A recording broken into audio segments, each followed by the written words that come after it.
जब हमारी समस्त शक्तियाँ बैक का कुछ तो बताना नहीं है ना, किसी को आगे बढ़े ना।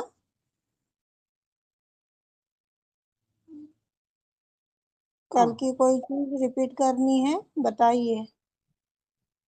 नहीं दीदी, आगे बढ़ो। ओके।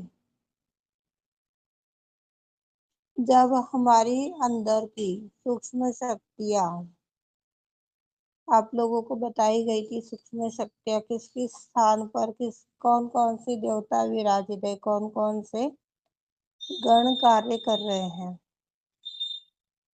शिवा ने चाहा तो एक दिन यह फिर से रिपीट करवा देंगे। जो नए हैं उनको भी पता हो जाएगा, जो पुराने हैं उनको भी लाभ हो जाएगा फिर से। यह शक्तियाँ जब सहस्त्रार में जागृत होती हैं तो सामूहिक बन जाती हैं। यही से हमारा विकास होने लगता है। यह शक्तियाँ जब तक सामूहिक नहीं होती, ब्रह्मरंध्र में स्थापित नहीं होती, तब तक हम इसी तरह उलझते चले जाएंगे, इसी तरह भटकते चले जाएंगे जैसे बाकी लोग भटक रहे हैं। ट्रीटमेंट्स में, व्यक्ति विशेष में, ग्रुप में, अरे यहाँ बहुत अच्छा हो रहा है, वहाँ बहुत अच्छा हो रहा है, ये अच्छा करते, वो अच्छा करते हैं, एक बुद्धि के बल पर सोचने लग जाते हैं। तो ऐसे व्यक्ति कभी भी आगे नहीं बढ़ सकते। कुंडली शक्ति जब पूर्ण रूप से जागृत हो जाती है तो छोटे छोटे अंकुर विकसित करती हैं। जैसे आप लोगों को परसों के दिन बताया गया था, त्रिकोणाकार अस्थि में 3.5 कुंडलों के रूप में यह शक्ति विद्यमान है। आत्म साक्षात्कार के माध्यम से जागृत होती है, इसके 1000 तार है।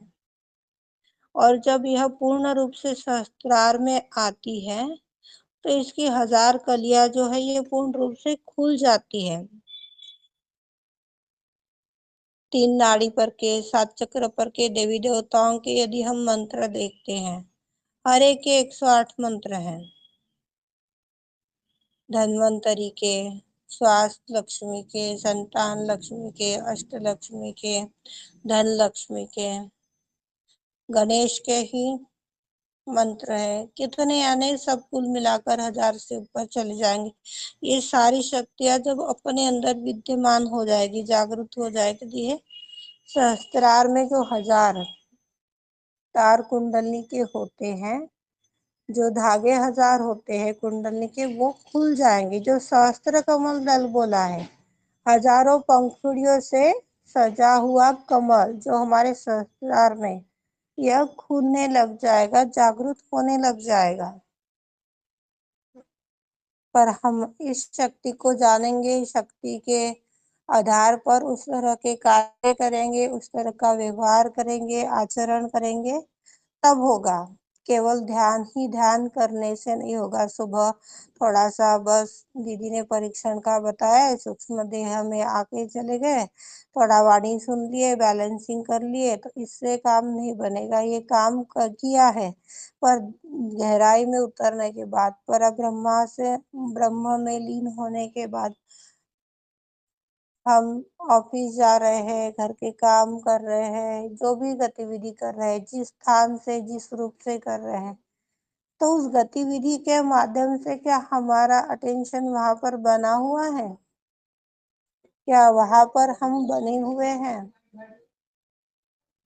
जैसे ससुराल में हम लोग बैठे हुए हैं, अरे मम्मी अभी टीवी देख रही होगी, मम्मी अभी सो रही होगी, मम्मी ने खाना खाया होगा, अब ये चल रहा होगा, भैया ऑफिस गया होगा, बच्चे स्कूल गए होंगे। जैसे अपन ये एक अनुमान लगाते हैं, ऐसे अनुमान के रूप में हमें वहां पर विद्यमान रहना चाहिए कि नहीं, मैं माँ के दरबार में बैठा हूँ और यह सारी शक्तियाँ कार्य कर रही है।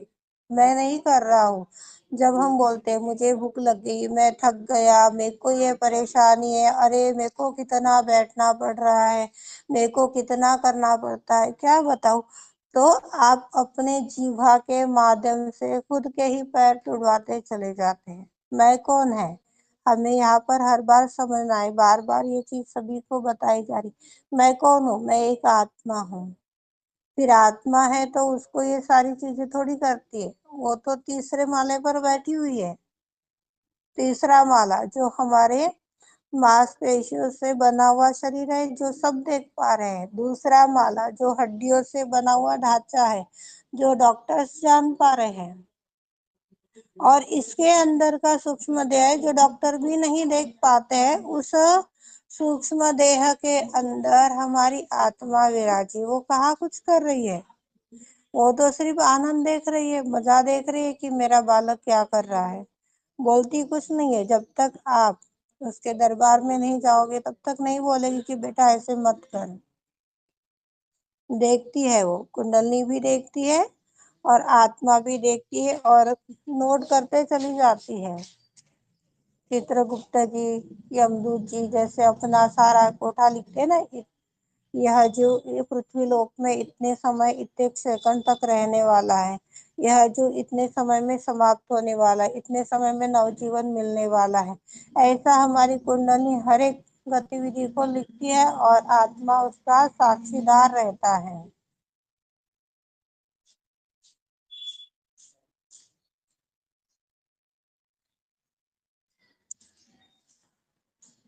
जब सकारात्मकता से भरे अपने पॉजिटिव चैतन्य की माध्यम से अपन दिन भर में क्या बोल रहे हैं, क्या कर रहे हैं, कहाँ जा रहे हैं, कैसा सोच रहे हैं, कैसा बोल रहे हैं, इसको देखना भी ध्यान बोलते हैं।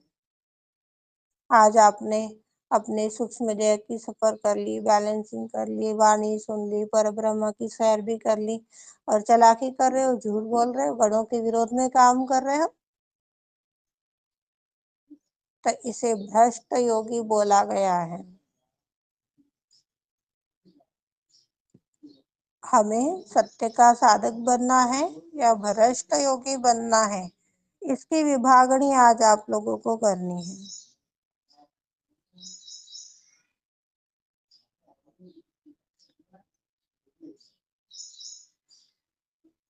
जब हमारी यह कुंडलनी शक्ति हमारे समस्त शक्तियों को लेकर के हजारों शक्तियों के साथ ब्रह्मरंध्र में आती है, तो यह वृक्ष के माध्यम से वट वृक्ष बन जाती है।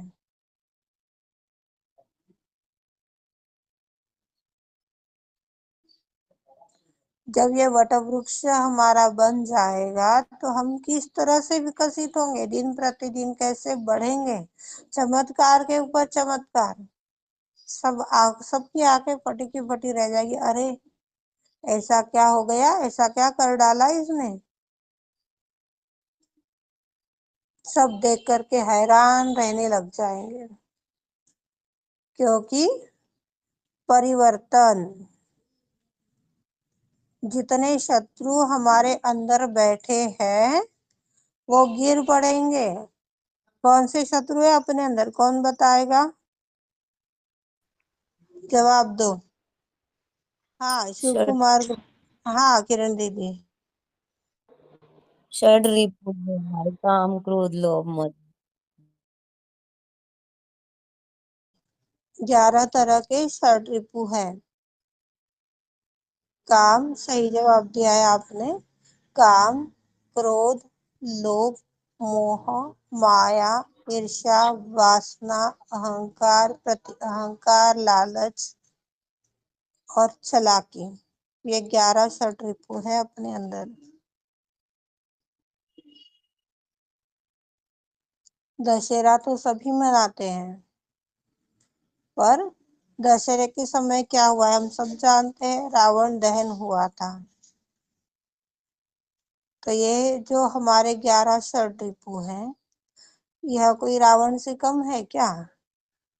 आज होलिका दहन, सॉरी, रावण का दहन करते, दशहरा सभी मनाते हैं, पर ओरिजिनल यदि दशहरा मनाना है तो हमारे अंदर प्रतिदिन देखना चाहिए कि आज मैंने इन 11 चीजों में से कौन सी चीज नहीं की।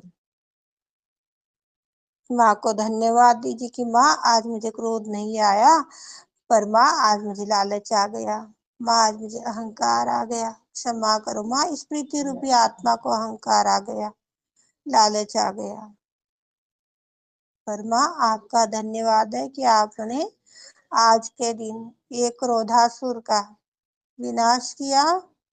ऐसे ही माँ उर्वरित जो राक्षस है उनका भी संहार कर दीजिए श्री माता जी।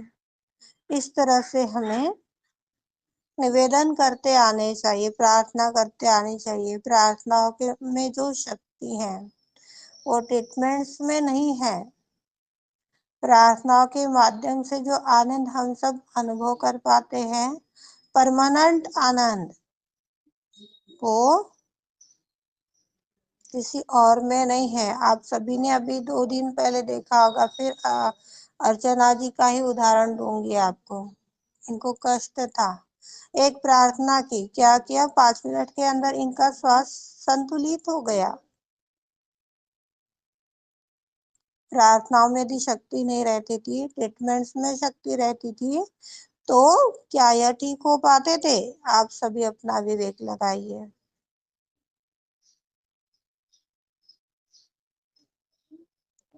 सहस्त्र कमल दल पर हजारों पंखुड़ियों के साथ हमारी शक्तियां जागृत होती है, तो आदि शक्ति विराजती है। ऐसी माँ ने हम सभी को बोला है, मेरे से मिलना है तो सहस्त्रार में आओ, मैं आपको वहां पर मिलूंगी।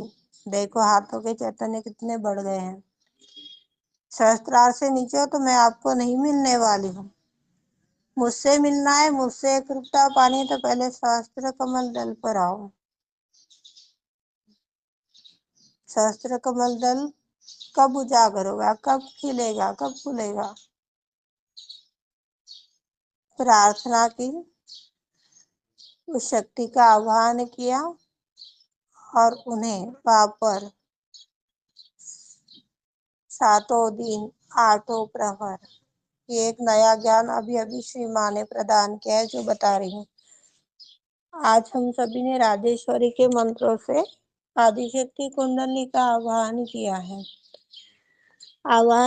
तो श्री माता जी आज आप इतने स्वरूपों में हमारे सहस्त्रार में पधारी। माँ कृपावंत होकर विश्व के सारे संतों के अंदर 7 दिन 8 प्रहर 24 घंटे हर युग के लिए हमारे सहस्त्रार में इन स्वरूपों से आप विद्यमान होने की कृपा कीजिए, जागरूक होने की कृपा कीजिए। इस तरह से यदि हम आगे बढ़ते चले गए ना, तो 4 महीने में आप देख लीजिएगा, 4 महीने में 1000 मंत्र हो जाएंगे। और उसके बाद में जब ये शक्तियां निरंतर सहस्त्र कमल दल पर उजागर है, जागरूक है, तो ऐसे ऐसे चमत्कार हो जाएंगे। अभी अभी चित्त में आया, ये माँ के वाणी की बात नहीं है। 4-6 महीने जो भी नए हैं, पुराने हैं, सबको अडिगता के साथ में बना रहना पड़ेगा। आदिशक्ति के प्रति वो जिज्ञासा, जो तड़प, जो कड़कड़ाहट होनी चाहिए, वो कड़कड़ाहट अपने अंदर जागृत होने के लिए श्री गणेश से सहायता मांगिए, आदिशक्ति के आशीष मांगिए, तो ज्यादा अच्छा हो जाएगा। इस तरह से हमारा अपने आप में आत्मविश्वास भी बढ़ने लग जाता है। कोई कोई आक्रमण नहीं होते, आक्रामक नहीं होते। जो अशुद्धता है, जो बुरी चीजें हैं, सहस्त्रार से चित्त हटा, शक्ति कमजोर पड़ गई, हो गई आक्रामकता अपने ऊपर, जो निगेटिव ऊर्जा जिसे बोला गया है, हो गई आक्रामकता। दूसरों को दोष देने से अच्छा है, दूसरों के दोष निकालने से अच्छा है कि कोशिश करो कि सामने वाले, जो इससे अभी अभी आप लोगों को बोला था, कुछ लोग ट्रीटमेंट्स में उलझे हुए हैं, कहीं भटक रहे हैं, तो उन्हें कैसे निकालना चाहिए, इसी टॉपिक के ऊपर आज किरण दीदी से मेरी बात हुई है। पर अभी तक कोई मसला हल नहीं हुआ है। यदि आप में से किसी को कोई ऐसी बात ध्यान में आती है ना, तो सहायता कर दीजिएगा।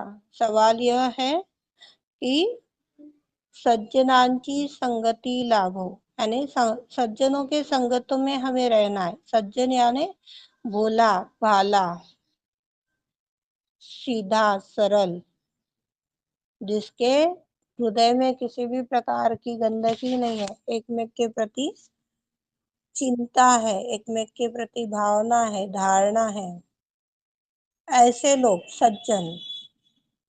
सज्जनों की संगति मिलो। ये ज्ञानेश्वर महाराज ने भी बोले, सज्जनांची संगति साधो दूता परस्परे पढ़ो, ऐसी कुछ लाइन है वो, विश्व दीवान से। कल यदि मिल जाएगा तो आप लोगों को ये लाइन जरूर सुनाऊंगी मैं, पसायदान के अंदर की लाइन है।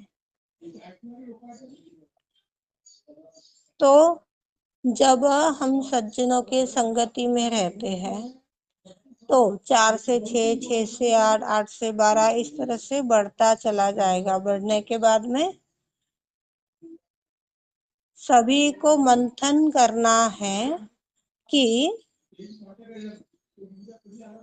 आदि शक्ति को प्रसन्न करने के लिए अनबीटेबल, कुछ नया, कुछ अद्वितीय हमें कैसे करना है।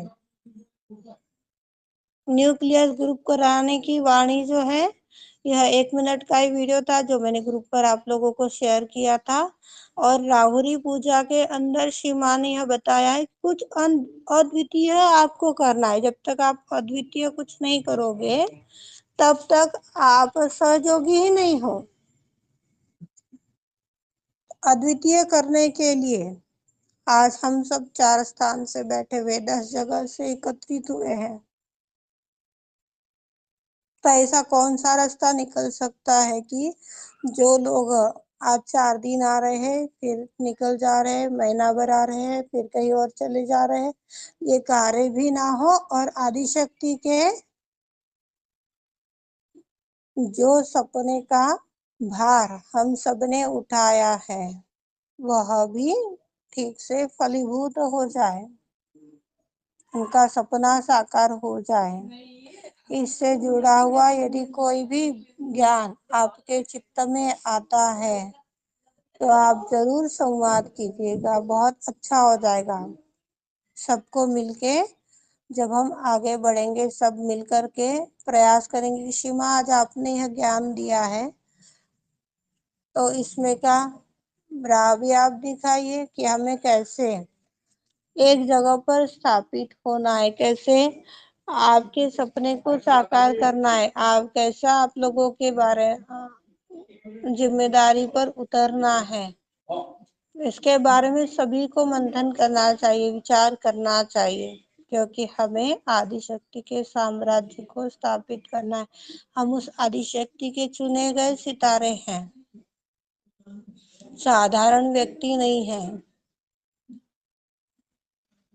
जो व्यक्ति खुद को साधारण मान रहा है उनको समझा नहीं सकते हैं। आज जो भी आता है कुछ समय बाद फिर लौट जाता है, उन लोगों को तो समझाना मुमकिन है। आप क्यों ऐसा करते हो, सीमाओं के बाधक बन रहे हो, ये हो रहा है, वो हो रहा है। इतनी भी डांट लगा दो, फटकार लगा दो, पर उनके बुद्धि पर जो राक्षस हावी होते हैं उनके कानों में अपने शब्द जाने ही नहीं देते। कल ही मैंने कुछ लोगों को फटकार लगाई और आज फिर वो ट्रीटमेंट्स करते हुए मुझे पाए गए। तो ये अनुचित है, सभी को इस पॉइंट के ऊपर ध्यान देना है। और जो भी बात आपके चित्त में आती है एक परिवार की तरह बोलनी है, बतानी है। भूल जा रहे हैं, समझ में नहीं आ रहा है, तो कॉपी करके रखिए सवाल को, और ध्यान में बैठते हैं या फिर और किसी रूप से चित्त में आता है तो उसके ऊपर मंथन कीजिए कि सीमा इससे जुड़ा हुआ ऐसा कौन सा कार्य हो सकता है जो अद्वितीय है, जो आपको प्रसन्न करने में सहायक है। आज इस तरह की चीजें यदि अपन सोचते हैं, करते हैं, सीमा के अनुसार ही कर रहे हैं, पर कुछ लीडर, कोऑर्डिनेटर, ट्रस्टी, न जाने ऐसे कितने लोग हैं कि वो बाधक बन जाते हैं।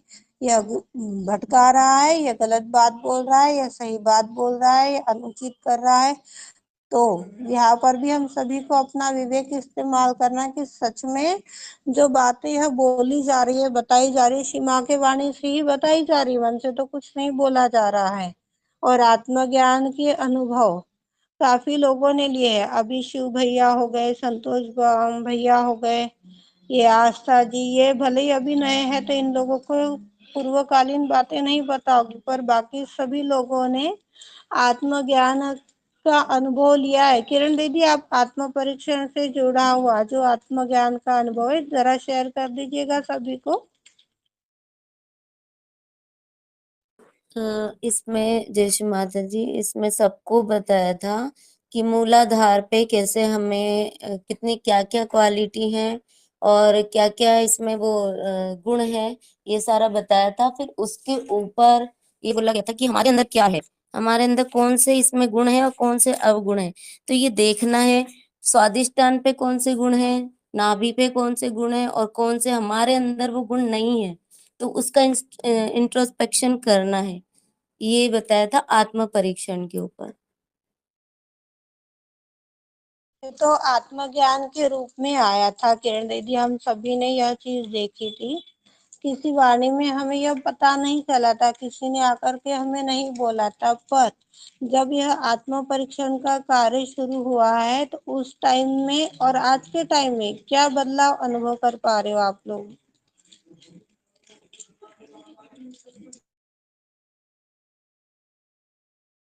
दीदी, मैं एक बात बोलूं। जैसे पहले माँ भी बोलती थी और सब लोग बोलते थे कि अपने अंदर आत्मनिरीक्षण करो। तो आत्मनिरीक्षण कैसे करें? हमारे अंदर तो हमारी गलतियां नजर नहीं आएंगी ना, कि हमारे अंदर क्या कमी है। तो मैं यही सोचती थी कि आत्मनिरीक्षण मैं कैसे करूं, मतलब आत्मनिरीक्षण के भाई ये तो पता ही नहीं है कि मेरे अंदर क्या कमी है, लेकिन एक एक चक्र की क्वालिटी पता चली, एक एक चक्र पे क्या क्या है वो पता चला। उससे तो इतना इजी हो गया कि मेरे अंदर अभी भी गुस्सा है तो मैं एक सहयोगी नहीं हूँ, मेरे अंदर अभी भी लालच है तो मैं एक सहयोगी नहीं हूँ।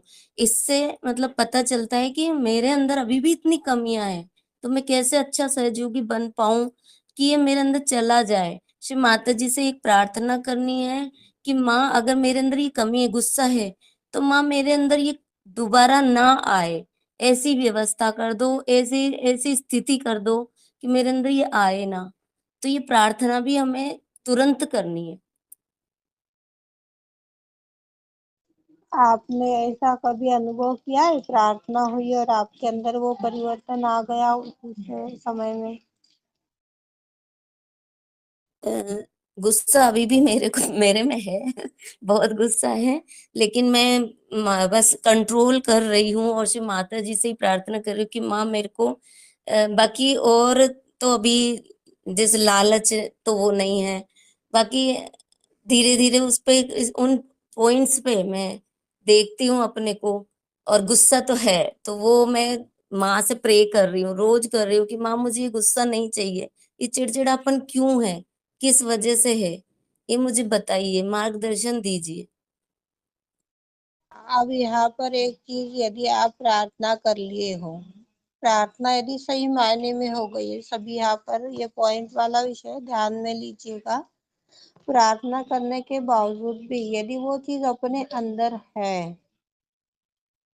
तो ऐसी कोई गतिविधियां हो रही है क्या जो अनुचित है, और अनुचित होने के बावजूद वो क्रोध उपज रहा है, गलत काम हो रहा है, क्रोध आ रहा है तो वो जायज है, पर सामने वाला सब सही करते जा रहा है और अपन ही गलत होते चले जा रहे हैं, तो इस टाइप का आने वाला क्रोध भी हमें नुकसान दे सकता है। तो यहाँ पर भी आपको विवेक का इस्तेमाल करना होगा।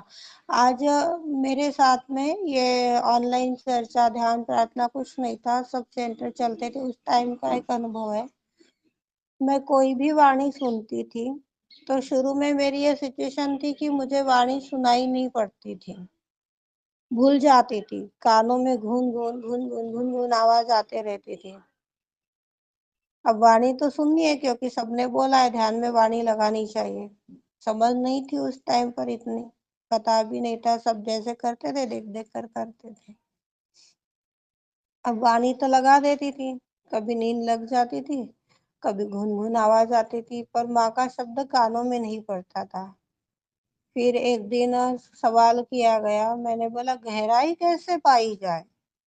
सर से सवाल किया गया, गहराई कैसे पाई जाए। तो बोले शिव माँ का ज्ञान आपके व्यवहार में आएगा तो गहराई अपने आप आती जाएगी, उसके लिए तो कोई अलग से तपस्या करनी है ही नहीं। और वो एक दो सहयोगी हमारे गांव के भी है और एक दो सहयोगी जो है वो पंजाब से थे, उनका नाम अब मुझे याद नहीं है। तो इस तरह से हो गया। फिर मैंने बोला भाई माँ के ज्ञान से गहराई प्राप्त होने लगती है, तो अब कैसे करूँ, माँ का ज्ञान तो मैं आत्मसात ही नहीं कर पाती हूँ। माँ की वाणी लगाओ तो कभी नींद आ जाएगी, कभी कान में गुनगुन आवाज आने लग जाएगी, मैं तो सुन ही नहीं पाती हूँ, फिर कैसे समझूंगी। सूझबूझ शून्य थी, कुछ नहीं समझ में आता था। मेरी रियल कहानी बता रही हूँ मैं आपको, समझ में नहीं आता था। उसके बावजूद फिर मिला माँ अब कैसे, इस चिंता के अंदर कुछ दिन मेरे निकल गए। संतुलन में थी, ध्यान की अवस्था में थी। अब ये उस टाइम पर कैसे ध्यान की अवस्था में बैठी हूँ, संतुलन में बैठी हूँ, ये तो समझ में नहीं आता था, पर आज समझ में आता है कि उस टाइम पर मैं कैसे संतुलन में थी और माँ ने मुझे कैसे सहायता प्रदान करी।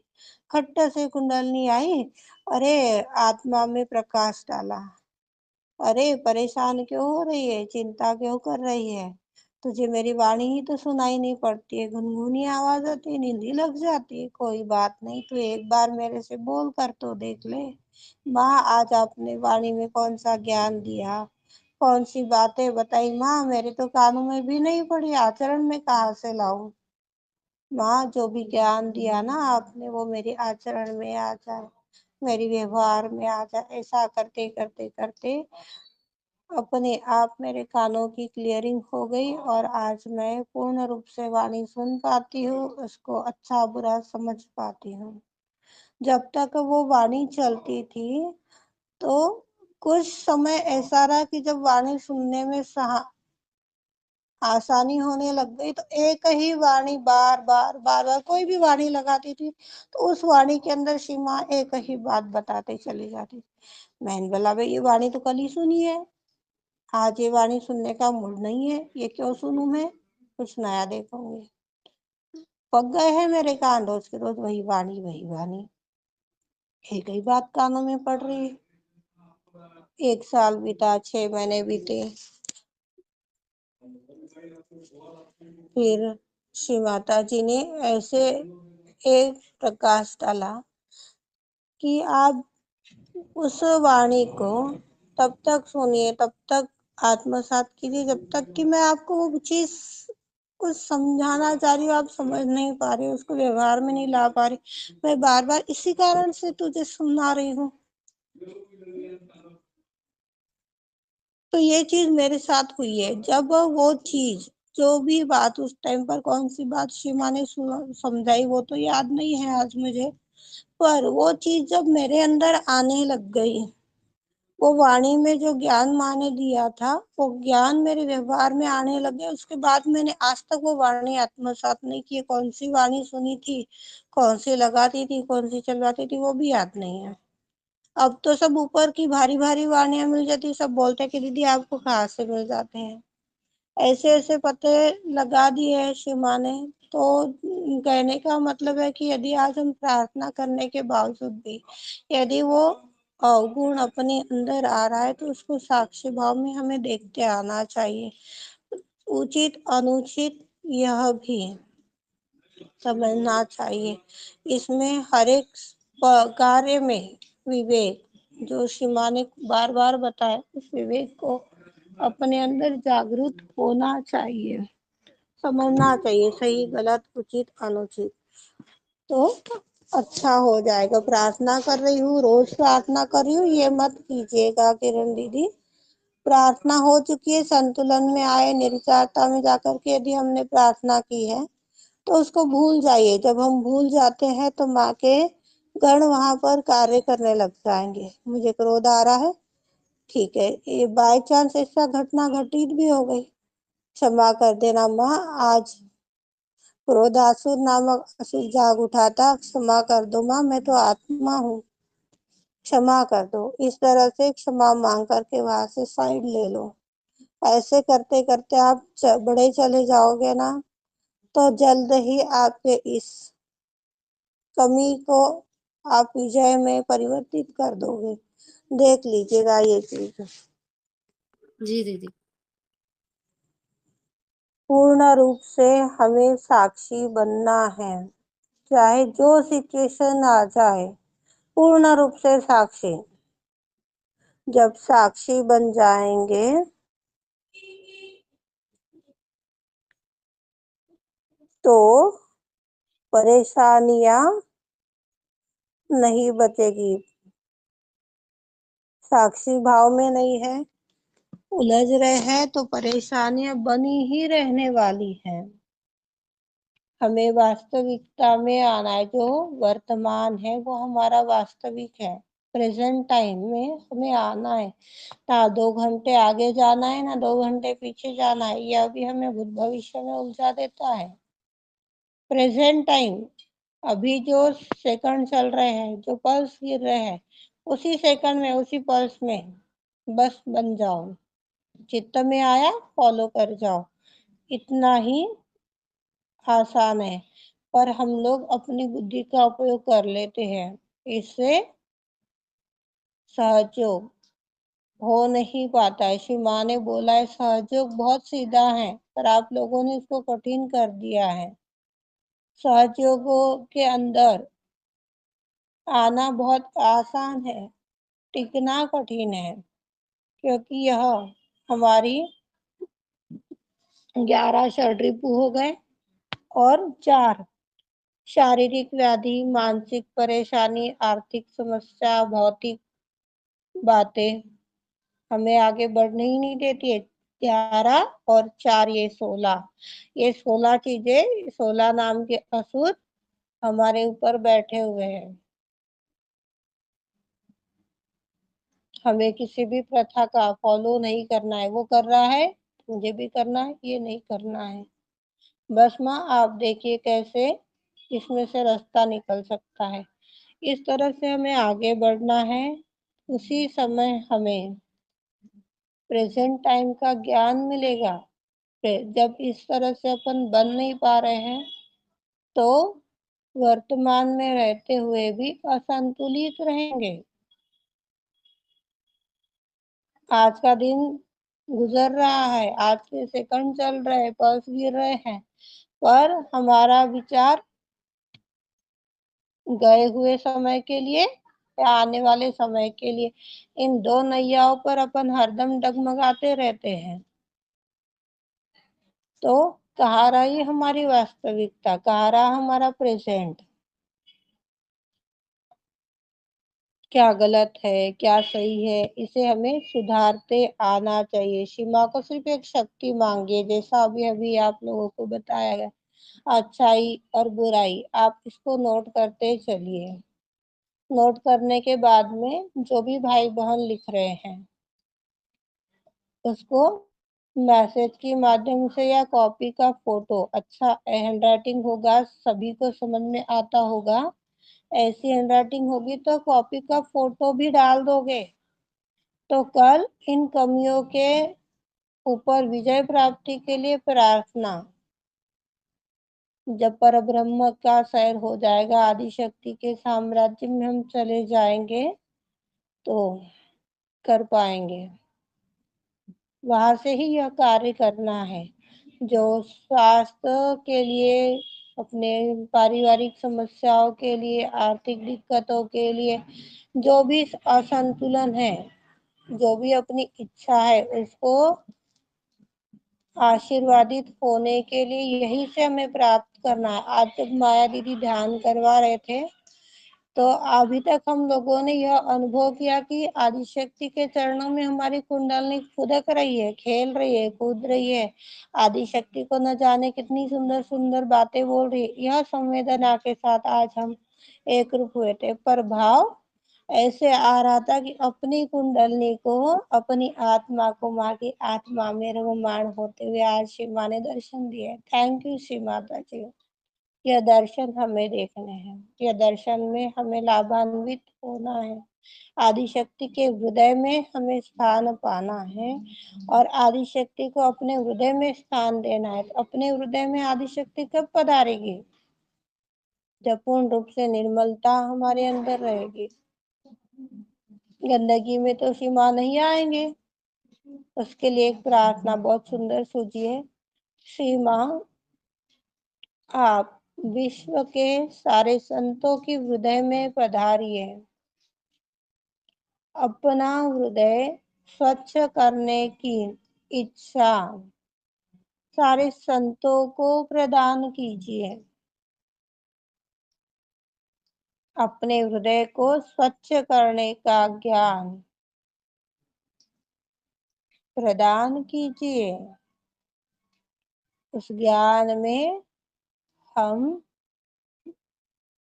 व्यवहार कर सके, आचरण कर सके, उस ज्ञान में स्थापित हो सके, वो शक्ति हमें दीजिए। इस तरह से यह हो पाएगा।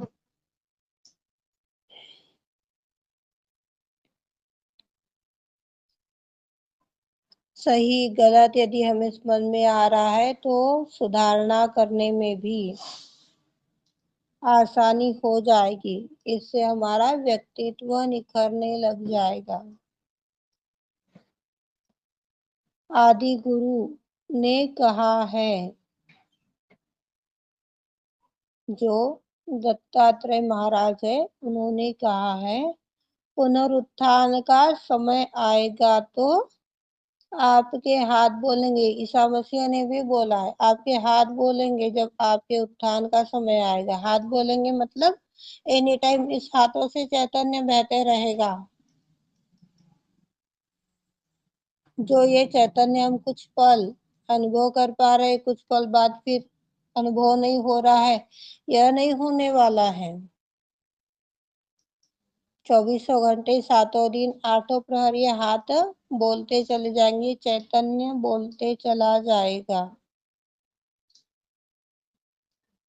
इसी घोर कलयुग में परमेश्वरी शक्ति पूरे पावर से कार्य कर रही है। हम प्रतिदिन देख पा रहे हैं, सहयोगी मिल करके इसे अनुभव कर सकते हैं। आप सभी की इच्छा होगी तो कल इसका अनुभव हम सब करेंगे। उस सर्वव्यापी शक्ति से त्रिकोणाकार अस्थि में जो सिद्ध आत्मा है, जो जागरूक आत्मा है, जो प्रकाशित है, सभी तरह से शुद्धियों में विराजित है। किसी प्रकार की अशुद्धियां नहीं है।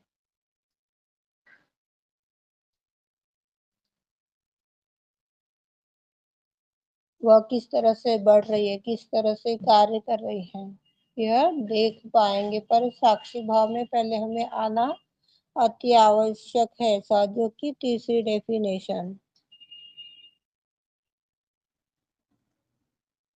यह है, तो कितने घर, मोहल्ले, गांव, देश विदेश हम जागृत कर पाएंगे।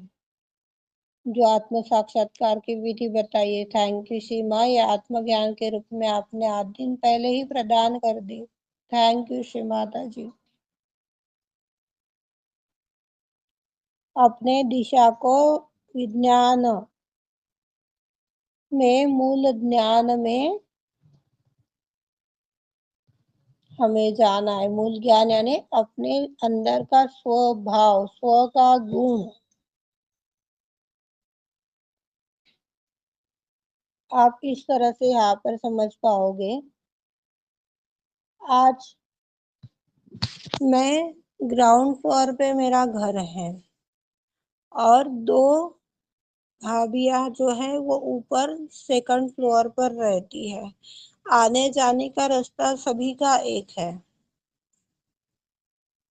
वापर सभी का एक है, अधिकार सब जमाते हैं, पर मुशक्कत अकेली को उठानी पड़ती है। कोई गेस्ट आ रहा है, कोई जा रहा है, अच्छा है, बुरा है, जो भी एक स्त्री को घर के अनुसार अपना नियोजन होता है वो सब अकेली को करना पड़ता है।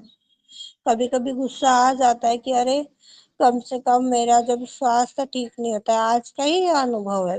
अनुभव तो बहुत बार होते, पर आज फिर यह चीज मुझे रियलाइज हुई है। अंदर बहुत कष्ट दे दी गई थी थोड़ा टाइम के लिए, पर चलो ठीक है, उसमें से भी सीमा ने निकाल दिया।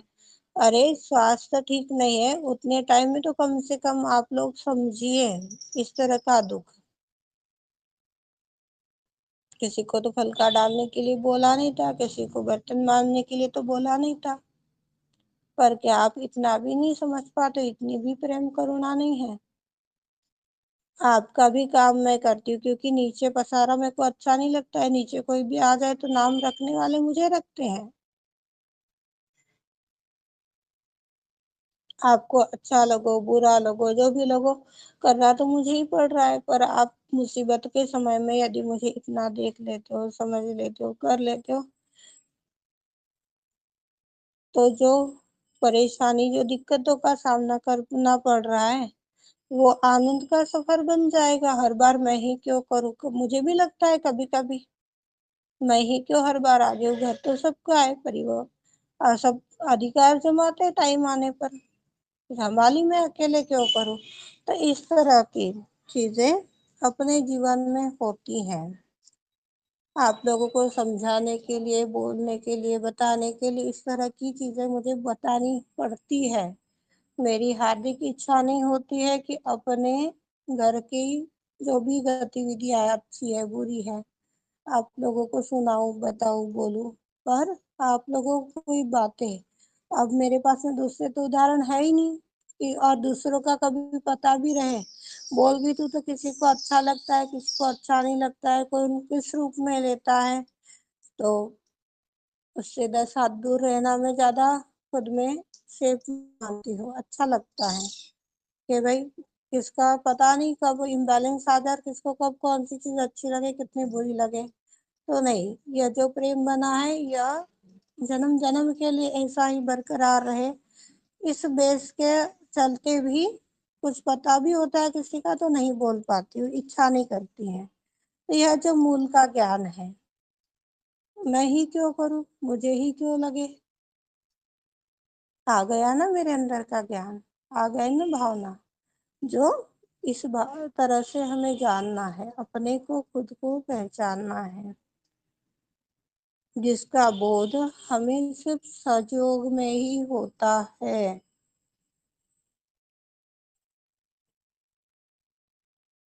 इस बोध के विकसित होने पर मानव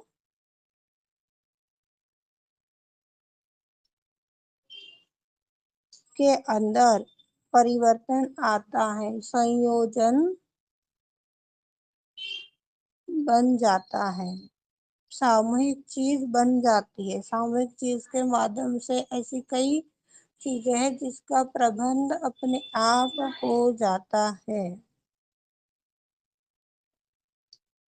यह सारी चीजें हमें श्री माता जी ने जो मूल के गुण है व्यक्तिगत स्तर पर देखने के लिए बोले, क्योंकि अपना अपन ही जानते कि क्या सच है, क्या झूठ है, कहाँ तक है, क्या नहीं है। ये अपना अपन जितने अच्छे से जान पाएंगे उतने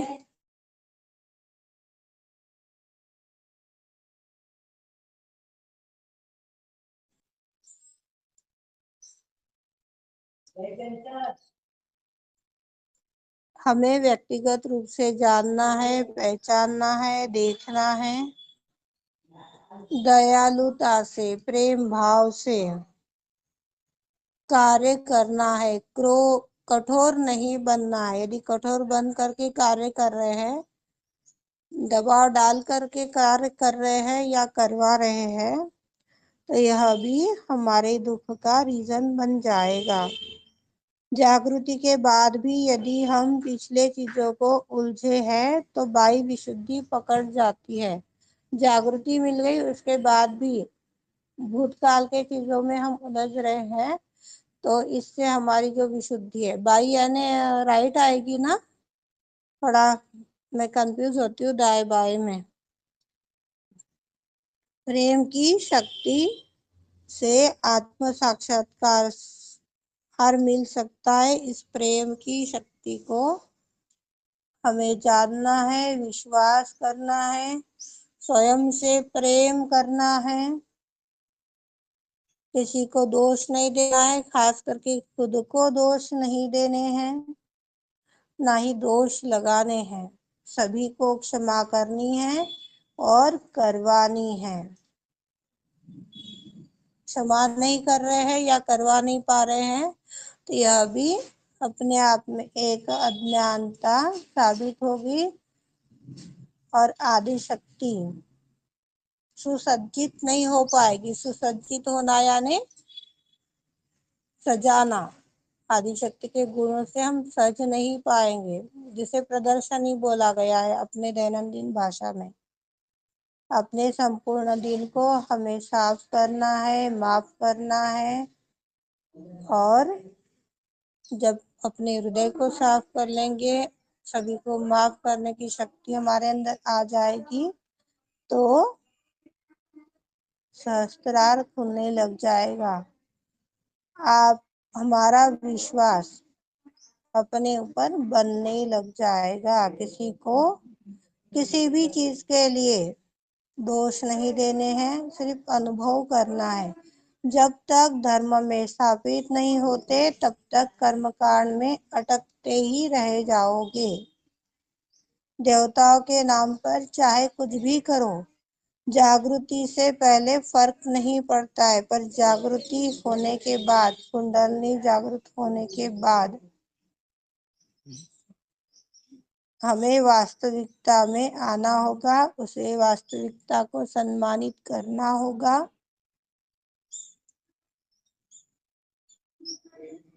वास्तविकता को सम्मानित नहीं कर रहे हैं, वास्तविकता में स्थापित नहीं हो रहे हैं, तो जो अपनी संस्कृति है वह भी खत्म हो जाने वाली है।